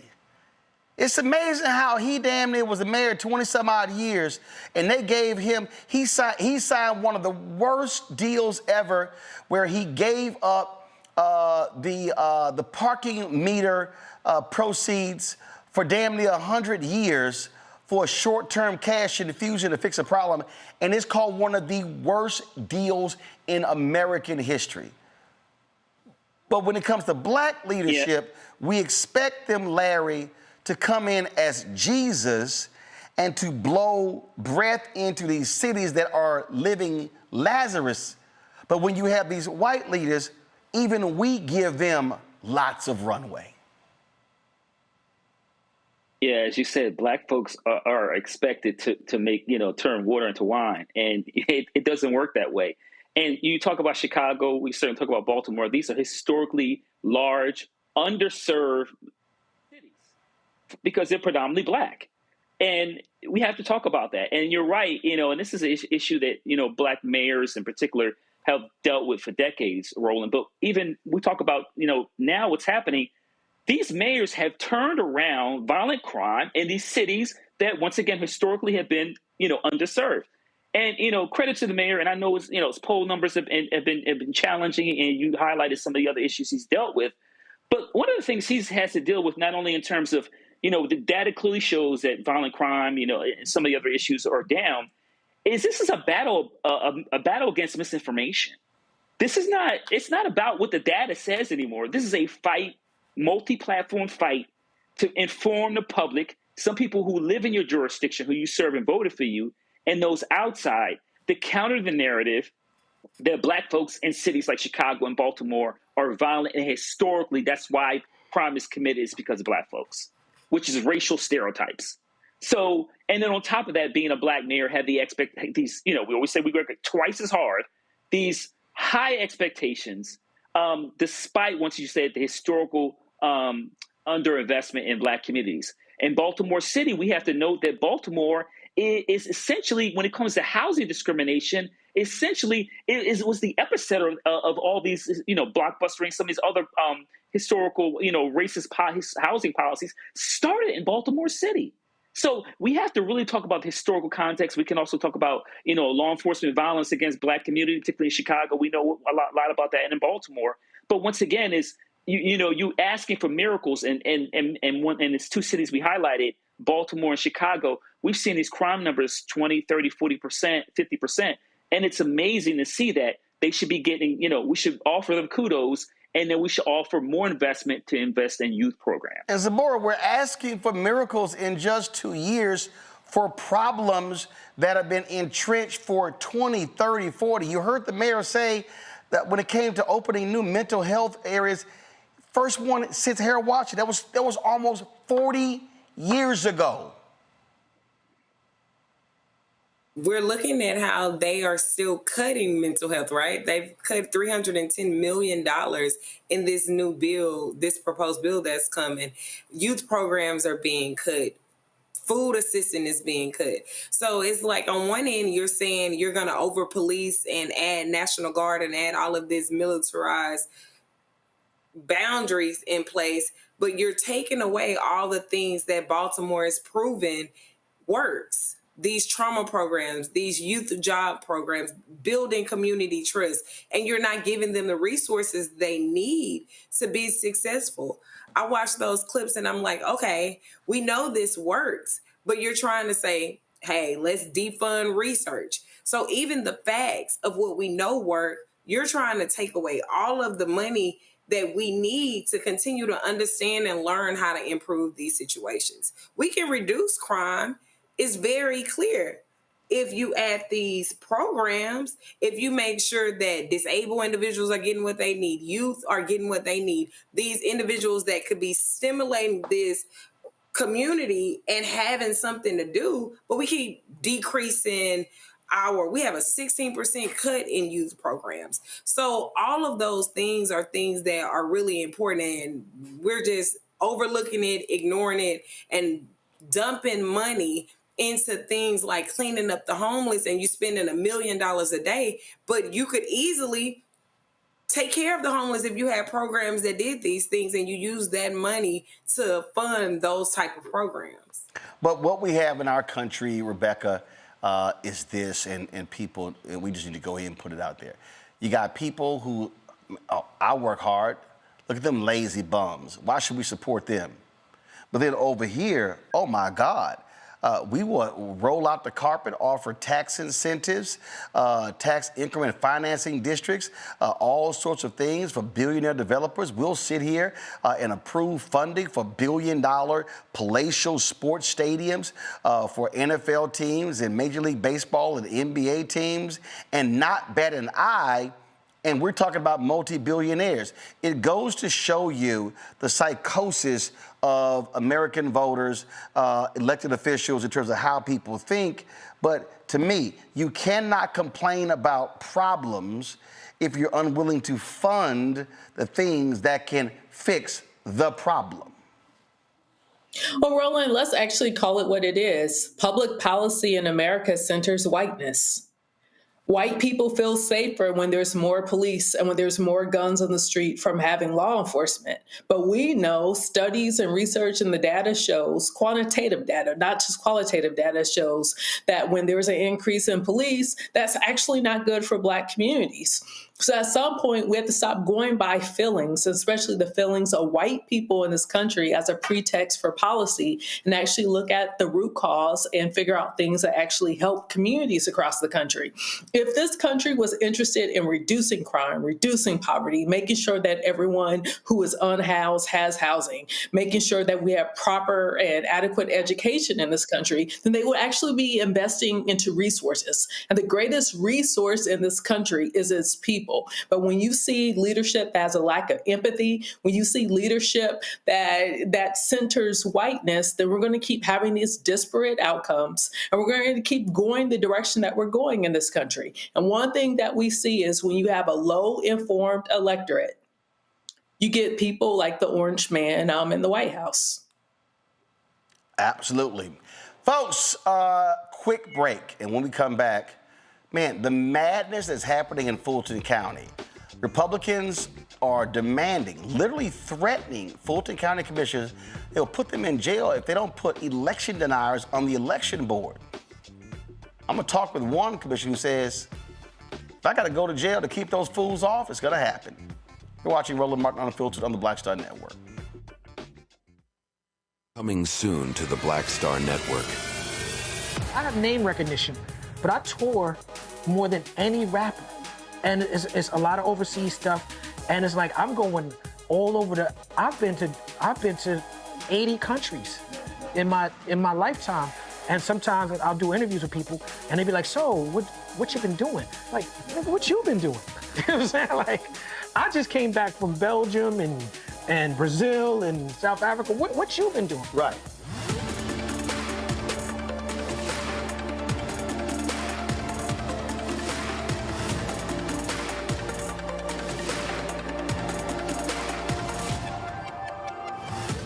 This is Reggie Rock Byford. You're watching Roland Martin, unfiltered, uncut, unplugged, and undamn believable. You hear me?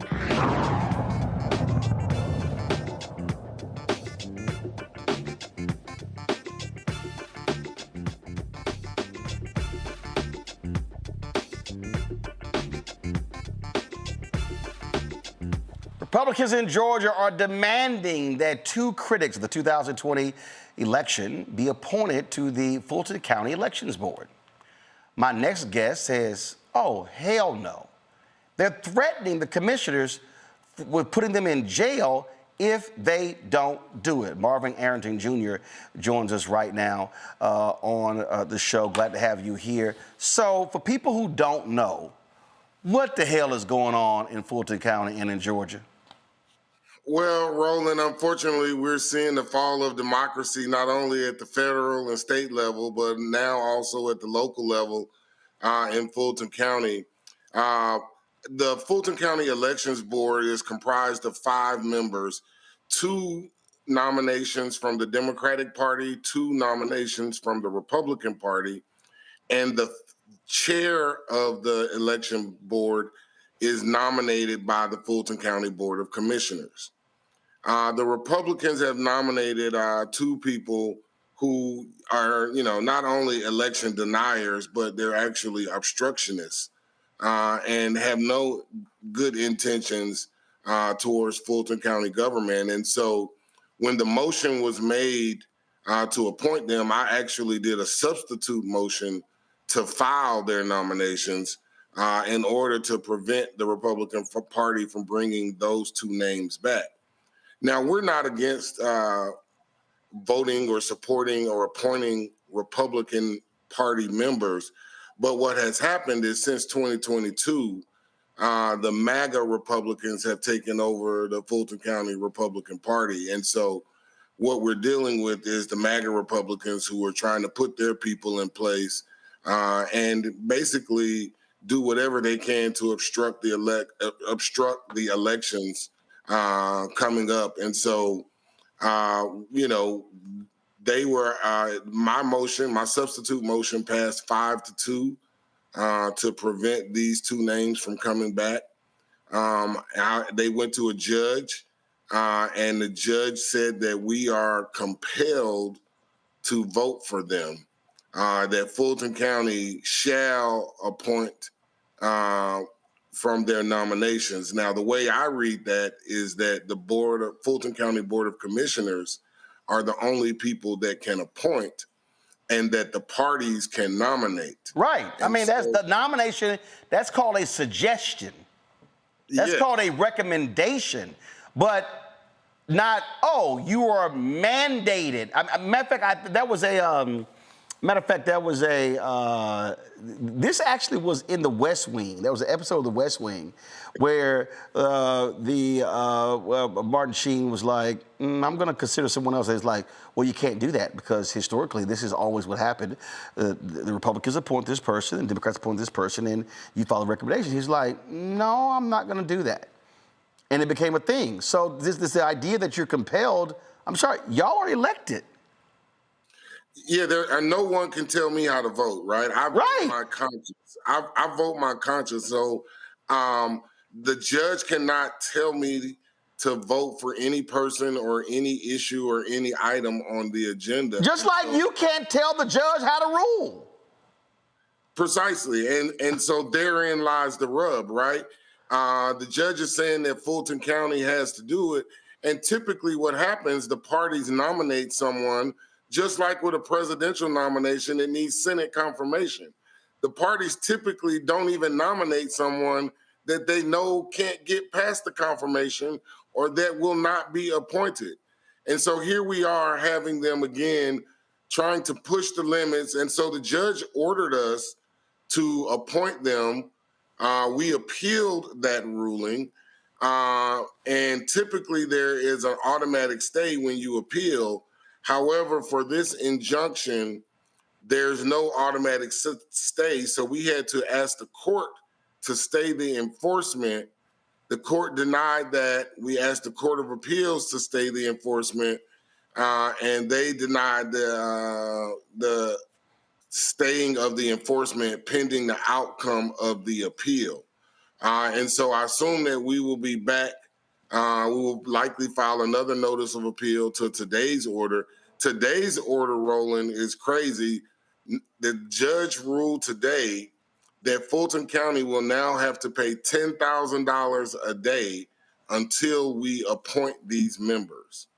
And that, to me, violates my right to vote amongst a whole bunch of other rights. Right. I mean, it's to me, I don't understand how a judge can say, no, you are compelled to vote for them. I mean, let's just take the United States Senate. The Senate advises and consents. President appoints federal judges, Supreme Court nominees. There's a committee hearing, go through the process. This doesn't say that, oh, well, because the president appoints them, you have to vote for them. Even if it's your own party, you can vote however you want to. Right. And so the idea that this judge can tell us that we absolutely have to vote for these people is like, I can't comprehend it, right? And, you know, as a commissioner, I have a right to vote yay. I have a right to vote nay. I have a right to abstain. I have a right to not vote at all. At the last meeting on Wednesday the 19th, I was actually in the hospital, so I wasn't even there. So the judge can't even compel us to attend or show up at a meeting, let alone how to vote at that meeting. And so I think the judge's reasoning is flawed. I think the cases that he relies on is flawed because the case that he relies on talks about a Superior Court clerk having to do their job. Well, Superior Court clerks have to accept filings. They have to accept all filings. Their job is mandatory, not discretionary. My job as a commissioner, every vote that I have is discretionary. And so the judge is, I think, invading my right to vote, and I think that's a violation of my constitutional right. Last question before I go to my panel. This is a county elections board, right? Yes. Aren't there other commissions in Fulton County? And don't y'all approve who sits on those commissions and boards? Yes, we do. They all are a little different. This one is a result of a local law from the state legislature. And so, you know, we're obviously going to have to try to work with our state partners to try to amend this language. Right, but this is, for people who don't know, again, this is Republicans in the state capitol passing a law specifically for Fulton County to mandate y'all do what they want to do. So in essence, this is the state trying to usurp your power as a county commissioner. Yes, and we have home rule, and the local laws should take precedence. But, you know, we're just trying to deal with this thing the way it's written. And there is no remedy for what happens if we don't appoint, right? The law is silent on that matter. And so we're going to have to try to work with our local delegation, our Fulton County delegation. But obviously, you know, the Republicans have control of the State House and the State Senate. Actually, last question. Do y'all have to put it on the agenda? Well, I thought my motion to file would have prevented it from coming back on the agenda. That was my intention, was to not have either of these two names come back. But yes, the Republican Party could nominate two people that they think could pass. And again, it's not that we don't want to vote for a Republican. I've been on the commission for 11 years now, and I've voted for numerous Republicans to serve on the election board, just not these two. All right, Commissioner Arrington, we appreciate it. Thanks a lot. Thank you so much. Let me go to my panel here. Rebecca, I'll start with you. This is what people need to understand what's happening all across this country. Republicans, where they control the legislature, this is happening in Texas, Mississippi, Alabama, Louisiana, Tennessee, South Carolina, Arkansas, they're passing laws saying, we're going to tell you what to do. Memphis passes a law when it comes to police stops. The Tennessee legislature says, no, forget that. You can't do that. I'm sorry, how do you're telling us? The governor of Tennessee unveils this Elon Musk, whatever the hell it was, thing in Nashville, doesn't invite the state rep who represents Nashville and the airports in there. This is what Republicans are doing. They are using their state power to force local folk to do whatever they want to. And in so many of these places, it's black leadership. So it's like, Roland, I was thinking the entire time during that segment, I really wanted to ask him, like, who's your counsel? Like, who's your attorney? At this point, it needs to go to appeal because what the lower court judge said doesn't even make sense. But here's the next thing. Okay, so who's going to jail you? Who's going to prosecute you? Because the last time I checked, Fani Willis is still the DA of Fulton County. So Fani Willis's office says that we will decline to prosecute you, Commissioner. Then what happens next? So I hear a whole bunch of, these people are saying, but it's a bunch of low literacy people who don't know anything about civic engagement, don't know anything about civics, trying to tell a lot of black leadership what they can and can't do. And so we still have laws here, and the commissioner is not compelled on how to vote.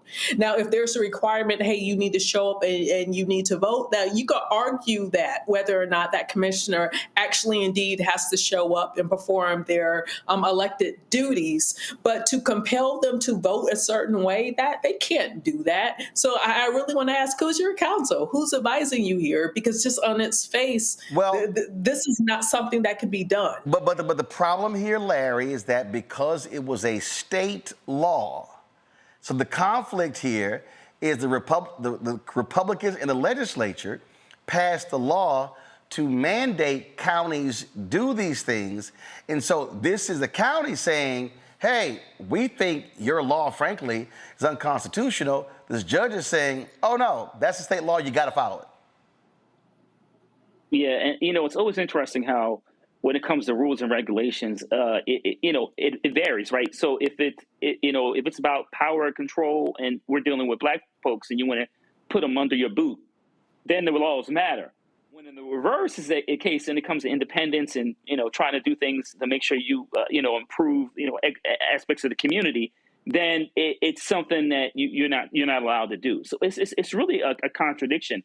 And as we just heard, this really makes absolutely no sense. How can you mandate that someone votes a specific way? And Roland, I'm glad you highlighted what we see at these Republican legislators throughout the country, including Florida, in terms of forcing Black/Democratic counties, cities, et cetera, to do exactly what they want to do, which rarely are in the best interest of the constituents in which these leaders, support. We just had the mayor from Chicago on and talking about that. So this is another example of the difference between democracy and power we see in the United States.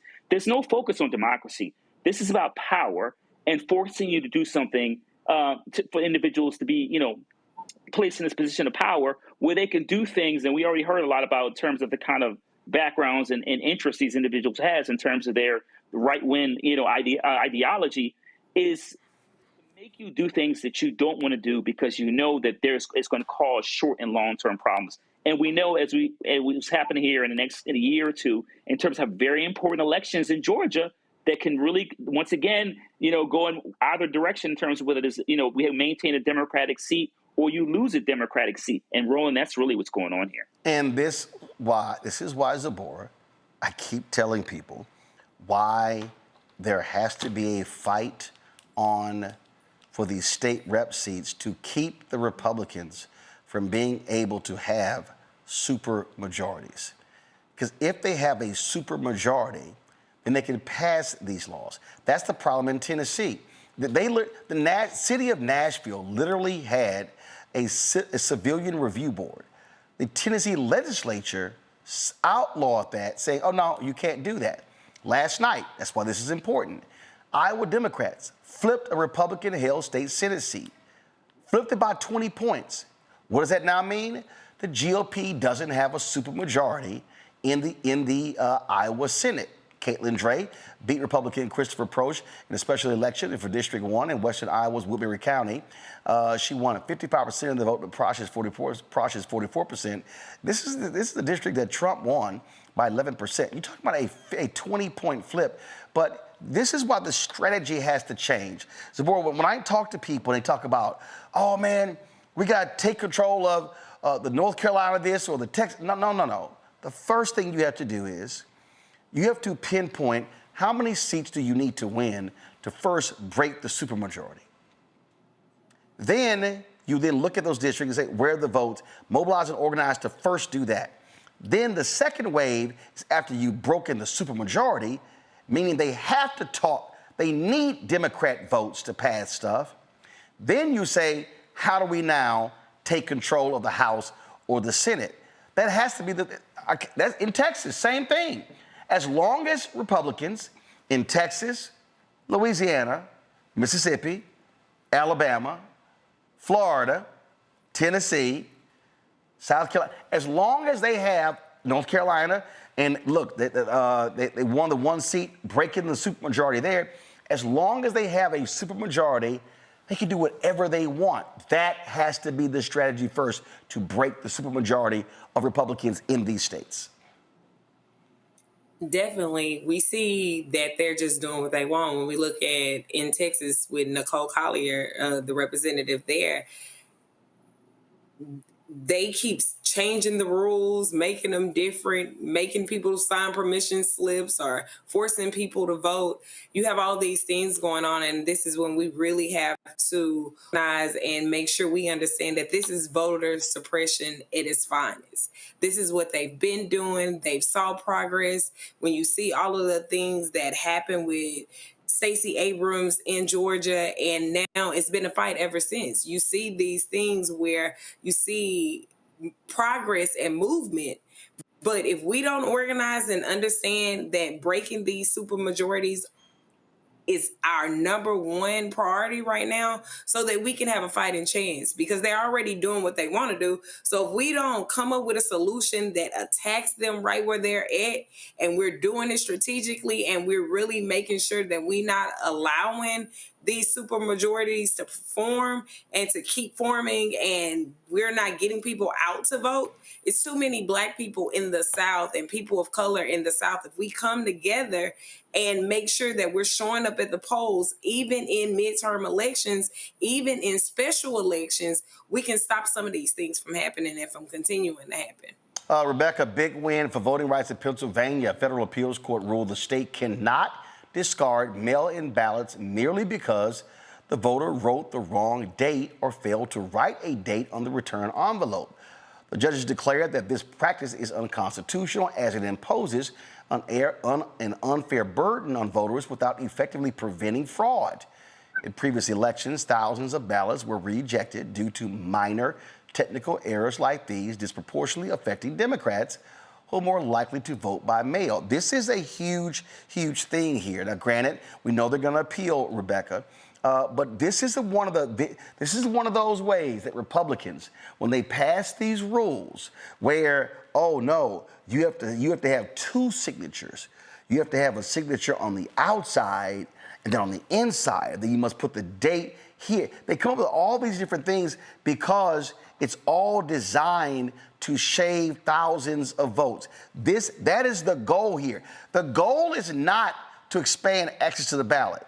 These rules, and this was a Republican rule, it was put in place to stop people from voting so they have a better shot at winning.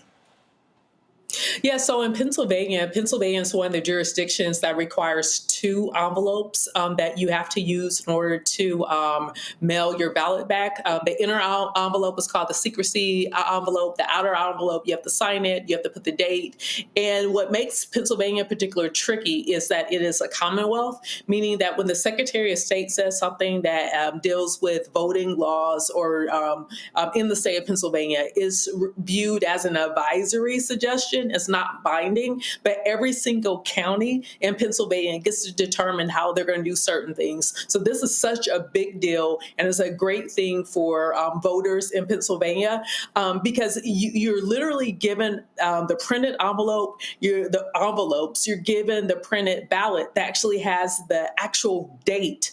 But if you incorrectly put the date when you're filling out that outer envelope, then your ballot was thrown out, and it doesn't even make public policy sense because you understand what election that person's actually trying to vote in because of the nature of the ballot. It literally says it on the ballot. But unfortunately, some of the Republicans in Pennsylvania said, oh no, but if that outer date doesn't match, then we don't know if this actual ballot that we printed with the date on it, if this ballot is meant for this year. That's nonsensical. So the judge in this case made the right call.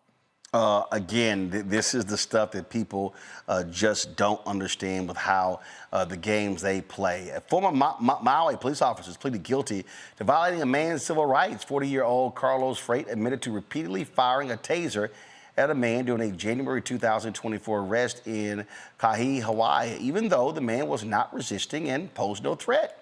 The officer had also admitted to falsifying a police report. Boy, it's amazing how that always happens, to try to cover up his actions. He was fired from the Maui Police Department earlier this year after being indicted. As part of a plea deal, prosecutors dropped a second charge of falsifying an official report. He now faces up to 10 years in prison, a $250,000 fine, and supervised release after serving his sentence. He also agreed to pay restitution. The sentencing is scheduled for January 6th. Okay, so this is what pisses me off, Larry. And I have long said this, and then there's some people who are like, oh, I think that's too much. If a police officer falsifies a report, that should be automatic termination. And I hate the fact that prosecutors drop this, because this is what happens. These cops, unless you've got video of the stuff, these cops, they lie on these reports to try to gain a conviction. It is a lie. Yeah, so and if anybody else writes, tells a lie on a public document, they can end up in jail or fined, etc. But, when you trust someone who has a gun and badge and, commits this kind of crime, and like you said, Roland, lies on an official document, that should be a minimum of grounds for being fired. I think the other point you have made in terms of if there's some kind of civil suit in this, and you've talked about this in the past, is that, the officer should be responsible for paying for those fines or fees. So we've got to continue to do a better job to make sure we hold individuals responsible for, except lying for documents, but also in terms of, how you deal with citizens in this case, causing harm to someone using, and I guess he assumed he was justifiable, but I'm glad that he pleaded guilty and he should spend the time the judge gives him in jail. Absolutely. And this is, so I'm sitting here, so I'm looking at the story here. All right, so control room, y'all need to let me know because y'all don't put it in here. Okay, was this a state prosecution or was it a federal prosecution? Okay, y'all got to put this stuff. Okay, so this was federal. Here's the problem, Zabor. Trump could pardon him. Mm-hmm. And we've already seen this. He wants cops to do whatever he wants. I'm telling you right now, do not be surprised if this cop gets a pardon.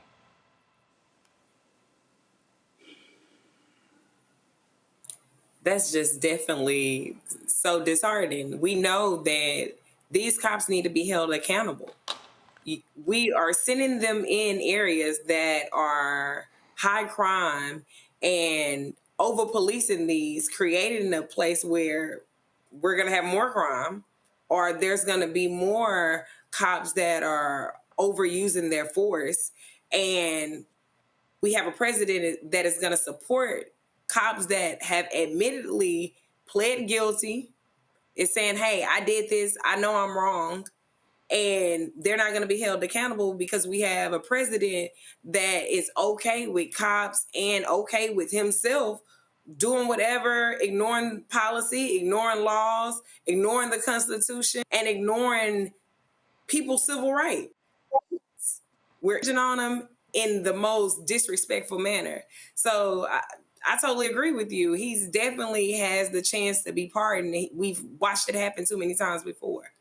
This is why, Rebecca, these county DAs got to do their job. Donald Trump is going to, if there's a cop that has abused somebody and they get convicted in a federal court, he's going to let them out of jail. Look at that crap they did in Los Angeles, that the deputy sheriff, where they said, oh, no. After he was convicted, let's change the sentence. Judge, like, what the hell? It was crazy. You know, Roland, what you're articulating, you could probably do an entire show on. It's like over the last few decades, we've used a federal civil rights framework with making sure that the rights of ordinary Americans, especially people of color, especially Black people, are upheld. But what we're seeing now on the federal level, especially under this type of regime, is they're kind of playing like the Uno reverse card for federal civil rights cases, which means you can't rely on the federal courts because what in turns ends up happening at the Supreme Court level. So now, to your point, we're going to have local DAs, local state people actually enforcing state civil rights laws and you kind of using a different framework, because the civil rights community has largely hasn't focused on states' rights, but they focused on the federal framework. And we're just in a different world right now. So if we actually want to have protections for people that isn't overturned by an authoritarian leader at the top of federal government, we have to look for other ways of making sure that justice is happening, if we actually want justice to happen. Yeah, you could. I mean, Larry, you can hang up. If it's involving a cop, you can hang up the feds doing something. Yeah, going to the days we had a strong office of civil rights, right, Roland? How many times we talk about Christian Clark and all the work she did in going after individuals in law enforcement or in corrections who committed certain crimes? But that's not going to happen anymore. And as you said, the opposite, those individuals are going to receive pardons. But it's important that we continue to talk about this on your platform, because anyone of us or anyone that looks like us can become a victim of this kind of crime at any moment, and we know that. And so we have to make sure those individuals are held accountable. And once again, we need to make sure we force DOJ or talk about having a strong Office of Civil Rights. And I'm going to say this again, and I'm probably going to end the show every day like this for the foreseeable future. If you are bothered by this is what happens when you don't vote. This is what happens when you don't go to the polls. Because the reality is, if Trump doesn't win, he's not in control of the Department of Justice. So for all these people out there, oh, Kamala was a cop. Oh, I don't like this. I didn't like what she said. Let's just be perfectly clear. All of the mayhem we're seeing, you wouldn't have 350,000 Black women losing their jobs, because you would not have the assault on federal workers. If you're angry about these troops being in D.C. and they're threatening to send them to New York or Chicago, that's what happens when you don't vote. If you're upset seeing these cops go free on federal charges, that's what happens when you don't vote. If you're pissed off with the billions of dollars in grants being cut, that's what happens when you don't vote. Oh, if you're upset about the $800 million in the crime prevention grants that Donald Trump cut, this is what happens when you don't vote. If you're upset that the Supreme Court said Trump could whack almost $1 billion in grants related to DEI, dealing with diversity and health, this is what happens when you don't vote. I can go on and on and on and on and on, but it's very simple. If the thug-in-chief had not won, And if more black people and more Latino people and more conscious white people had been awake and voted for Vice President Kamala Harris, we would not be having any of these conversations. And for the people out there who black and you wanted a perfect candidate and, oh, Kamala wasn't black enough, is Trump white enough? For all of y'all who was saying, oh, man, she a cop, she locked up black men, which is a lie. It's been proven lie. It's amazing how silent y'all are when a black man who's a lawyer, who's a U.S. Army veteran, West Point graduate, is walking down the street in D.C. and gets accosted by 20 local and federal authorities. When Trump literally stands up and says, I'm the chief law enforcement officer of the country. Y'all ain't calling him top cop. Oh, I love all the people who sit here. Oh, she ain't really black, she Indian. Well, who he hooking up? But y'all do notice, how quiet all those folks are. I mean, it is stunning how they just evaporated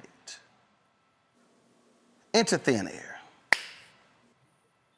Then again, you have the people out there, you know, the loud people who said Kamala and Trump are the same, Republicans and Democrats are the same, you ain't getting nothing for your vote.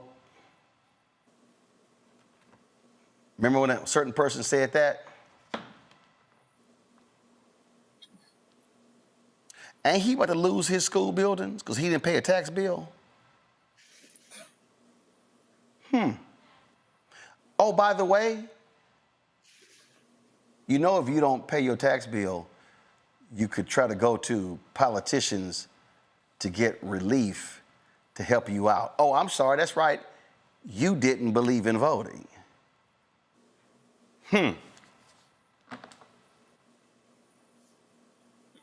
Thoughts and prayers.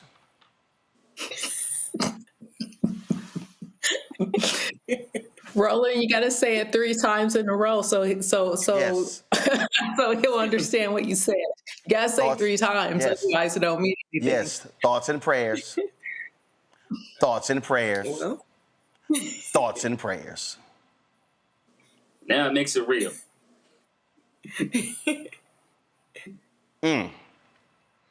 Ain't that something? And yes, I'm petty. Sabora, thanks a lot. Larry, appreciate it. Rebecca, appreciate it.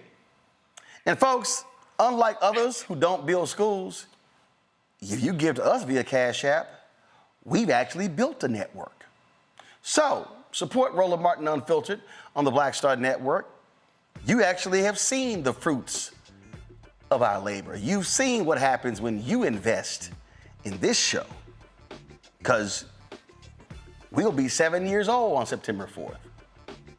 The network will be 4 years old on September 4th. You've seen multiple shows on the Black Star Network. So when you give via Cash App and PayPal and Zelle and Venmo and all those platforms, and you send checks and money orders,